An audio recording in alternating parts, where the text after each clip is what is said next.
So hello everyone, welcome back to another video. তো কথা বলবো দুটো লেটেস্ট আপডেটস নিয়ে। তো প্রথম যে আপডেটটা নিয়ে কথা বলবো সেটা হচ্ছে ঋত্বিক রোশনকে নিয়ে। তো কবির খান তার রিসেন্ট টাইমে তার যে লাস্ট দুটো ছবি ছিল 83, সে দুটো ছবি কিন্তু বায়োপিক ছবি ছিল। তারপরেও কিন্তু সেই দুটো ছবির মধ্যে একটা ছবি খুব ফ্লপ হয়। তার রিজন হচ্ছে তখন করোনার টাইমে এই ছবিটা রিলিজ করা হয়, এবং রণবীর সিং এর কেরিয়ারের ওয়ান অফ দ্য বেস্ট ছবির মধ্যে একটা 83। এবং কপিল দেবের চরিত্রটাকে যেভাবে সে পোর্ট্রে করেছিল সেটা দুর্দান্ত। এবং কবির খান অ্যাজ এ পরিচালক, সে কিন্তু প্রত্যেক সময়, যদি টিউবলাইটটাকে বাদ দিয়ে যদি তার সিনেমা লাইনের গ্রাফ দেখো, প্রত্যেকটা সিনেমা কিন্তু ভালো হয়। সেই সিনেমাটা পারফর্ম করুক বা না করুক, তার কিন্তু ছবিগুলো কিন্তু দারুণ হয়। তো সেটা দেখে বেশ ভালো লাগছে, যে একটা পরিচালক সে তার যে ইন্টেনশনটা সেটা সবসময় ভালো ছবি বানানোরই। তো সেটা দেখে বেশ ভালো লাগে। সেকেন্ড সেটা হচ্ছে কবির খান এখানেতে কার্তিক আরিয়ানকে নিয়ে তার লাস্ট সিনেমাটা আনলো চান্দি চ্যাম্পিয়ন বলে।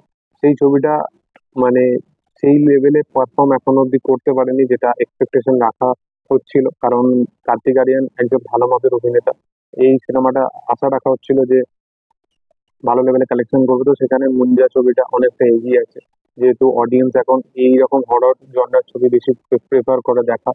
তো কিন্তু কবির খানের এন্ড থেকে সে ভালো ছবি অডিয়েন্সকে ডেলিভার করেছে, এটা একটা ভালো দিক।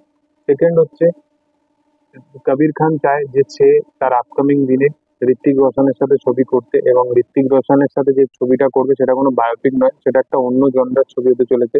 এবং ফাইনালি ঋত্বিক রোশন যেহেতু একজন ভালো অভিনেতা, সে কবির খানের মতো পরিচালকের সাথে যখন কোলাবোরেশন করবে, তো সেই কোলাবোরেশনটা কিন্তু দেখতে দুর্দান্ত হবে, কারণ দুজনই দারুণ মাপের একজন, তাদের নিজের কাজে দারুণ। তো দুজনকে পারফর্ম করতে একসাথে দেখতে দারুণ লাগবে।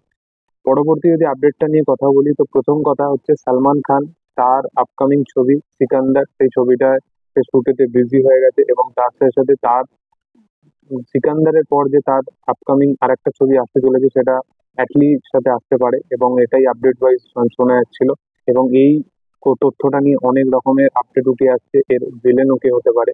তো এখনো অব্দি আমার মনে হয় না যে এই ব্যাপারগুলো খুবই একদম মানে পারফেক্ট আপডেট বলে, কারণ আমার মনে হয় এগুলো সবটাই রিউমার উঠে আসছে।